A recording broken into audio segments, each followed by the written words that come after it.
আসসালামু আলাইকুম, কেমন আছেন সবাই? আমরা ভালো আছি আলহামদুলিল্লাহ।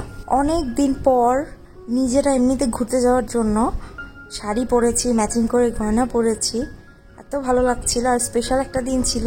আর এই যে গাড়িতে দেখতে পাচ্ছেন স্টিকার অলরেডি লাগানো হয়ে গেছে। এটা হচ্ছে প্রফেশনাল লাইসেন্সে যারা থাকে তারা হচ্ছে এই স্টিকারটা তাদের লাগাতে হয় গাড়িতে। তো স্পেশাল দিন বলছিলাম কারণ হচ্ছে এই প্রথম আমরা নিজেরা আমাদের গাড়িতে করে আমরা নিজেরা ড্রাইভ করে মেইনল্যান্ডের দিকে যাচ্ছি। মেইনল্যান্ডে যেতে যেতে রাস্তাটা এত সুন্দর লাগছিল, কারণ সামনের দিকে বসলে আসলে অন্যরকমই লাগে সবকিছু দেখতে। মাঝপথেই এত বৃষ্টি হচ্ছিল, ভালো লেগেছে। মানে মনে হচ্ছিল যাওয়ার পরে যে জায়গায় যাব ভালো লাগবে, আর যাওয়ার পরে যে জায়গাটা আমরা সিলেক্ট করেছি ছবিতে দেখে যেরকম লেগেছে সামনাসামনি আরও অনেক বেশি ভালো লেগেছে। ঠান্ডা ছিল, একটা মেলার মতন হচ্ছিল, সব মিলে খুব ভালো লেগেছে। খুব ভালো সময় কাটিয়েছি আলহামদুলিল্লাহ।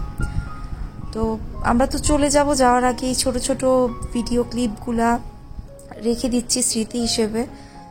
এগুলো আসলে খুব সুন্দর একটা মেমোরি আমার জন্য, আমাদের জন্য। যদি কখনো মানে মনে পড়ে এই জায়গার কথা, তাহলে এই ভিডিওগুলো দেখবো, তাহলে ভালো লাগবে। আর এই নীল রঙের শাড়িটা আমার ছোট বোন আমাকে গিফট করেছিল। সূর্য অস্ত দেখে তারপর আমরা রওনা দিয়েছিলাম। এখান থেকে বের হয়ে আমরা আবার একটা মলে গিয়েছিলাম। মেইনল্যান্ডের অনেক বড় একটা মল আছে, ডিজাইন ভিলেজ মল, অনেকটা ভিলেজ স্ট্রাকচারে করা, এই জন্য হয়তো বা এরকম নাম দেওয়া হয়েছে। তো ওখানে কিছুক্ষণ ঘোরাঘুরি করে একটুখানি কফি খেয়ে তারপর আমরা আমাদের আইল্যান্ডে চলে গিয়েছিলাম। তারপর ডিনারটা বাইরে সেরে তারপর বাসায় গিয়েছিলাম। ছোট্ট একটা ভিডিও আপনাদের সাথে শেয়ার করলাম, আশা করছি আপনাদের ভালো লাগবে। আর আমি এখানে আজকে শেষ করছি কথা বলা। ভিডিওটা শেষ পর্যন্ত দেখবেন আর সবাই ভালো থাকবেন। আল্লাহ হাফিজ।